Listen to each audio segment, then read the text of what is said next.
Hello， 大家好，歡迎來到可可客棧哈哈客店。今日我哋講一個客家小口。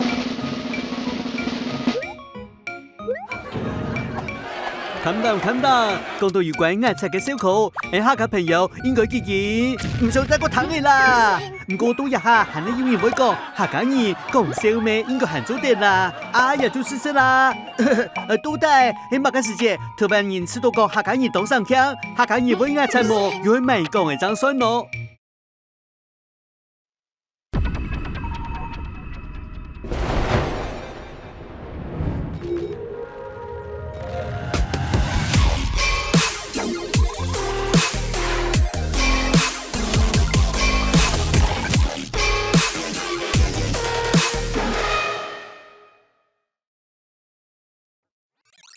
刻板印象也就係傳統印象，他名嘅就係佢哋表演當過嘅一種印象。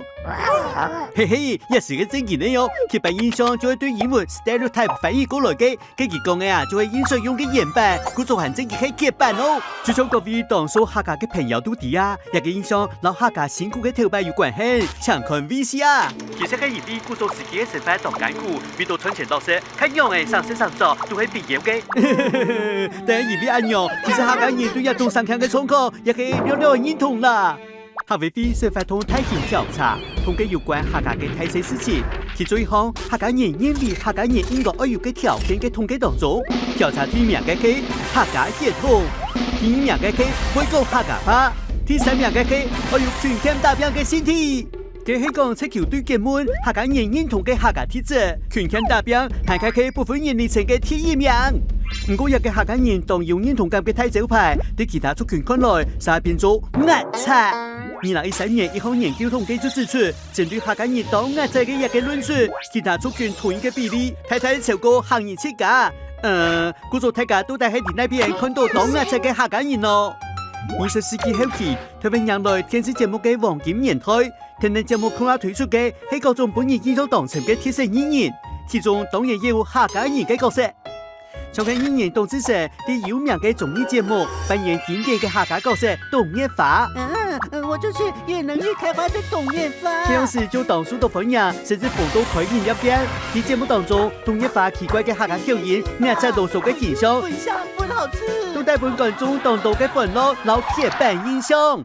冇錯，雖然係假錯嘅小口角色，唔過晒本大家留下一個做出嚟嘅客家印象。再加上其他談話性節目當中，客家演員遇到愛增加幾點，調適強調自家壓制嘅體質，自操小口。當然流行嘅一句話，討錢愛討客家妹，嫁人莫嫁客家郎，就顯示出對這樣時開始，唔該喺電視行研究中，甚至嘅人嘅生活中，大家都既然對客家人畫上一個壓制嘅記號。嘰里呱啦講到呀，雖然講到客家就會想到上腔，唔過客家人嘅哪一個接上看到嘅印象就會嘻哈。啲戲話講，客來莫寒酸，客走鹹菜湯。意思係自家做得當上，唔過對人客其實要拿出好多度，人係會壓親咯。相信各位朋友都發現呢，族群嘅體驗可以做得本人創造、本人宣傳，甚至本人重新分類嘅，給體驗日嘅族群嘅變化做得安排，給客家人做個壓差嘅推論，當然也做冇乜正確了。看樣嚟講，人也唔希望有關自家嘅事實，就按簡單嘅本刻板印象冇睇咧，希望。